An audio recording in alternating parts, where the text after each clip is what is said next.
Hi, my name is Paulina and this is the next episode of Dying to Know More. In the last episode of Dying to Know, we show you how vast and dense our open world is. Today, with my guest, we will talk more about citizens of the city. Meet World Director of Dying Light to Stay Human, Thomas Gerbaud.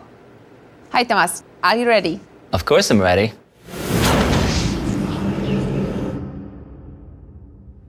Okay, so let's talk about the city and its inhabitants. And first of all, I'm really curious, what changes did Aiden bring to the city? Well, you see, Aiden is an outsider. He's a pilgrim, and he basically spends his life on the roads trying to evade the infected. There is nothing normal about what he does. But somehow, the circumstances bring him to here, the city, where people have started to build some kind of new normality, which is constrained by our world, of course, fighting infected, the renegades, stalemate. But he's going to disrupt this normality by his choices and by his action, basically. Are you trying to say that there is a routine in post-apo world? Well, sort of, actually. In our world, the fall of civilization happened some 15 years ago, so people have gotten the time to get sort of used to it. That's what people do. They got used to everything. So now they are no longer surviving. They're trying to live. They're just human in an extreme situation. A good example of that, for example, is Rahim, a guy in Old Villador that created the analog version of a dating app. But there are also other examples, such as like in the Messi, for example. Messi? Who's Messi? It's not a person. It's a place. It's a ship that was grounded during the fall of civilization in the wharf in Central Loop. And the peacekeepers have turned it into one of their main military bases. So if you look at it from outside, it really looks a lot like a military base. But inside, it's actually teeming with life. So what you will see is you will, of course, see soldiers training, changing their clothes, cleaning their weapons, getting their orders of dispatch. So what kind of future do they believe in? A safe one, I guess.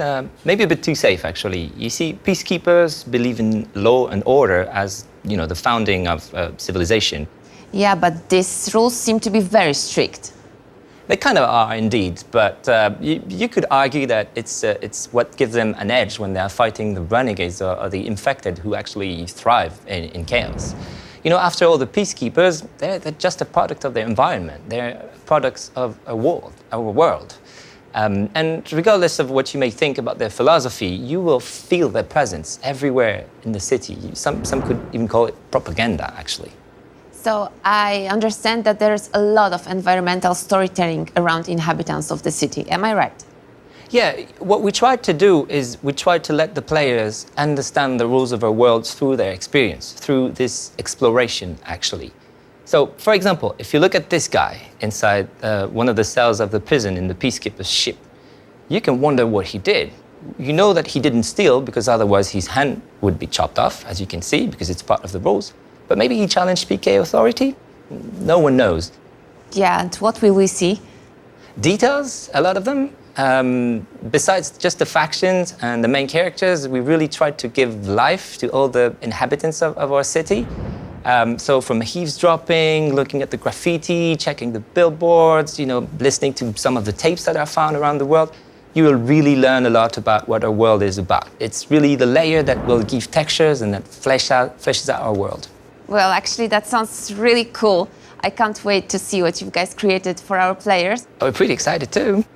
Thank you, Thomas, for joining me today. I hope to see you soon again. Always a pleasure. And that's it for today. Thank you all for staying with us. Stay tuned for more, and remember, stay human.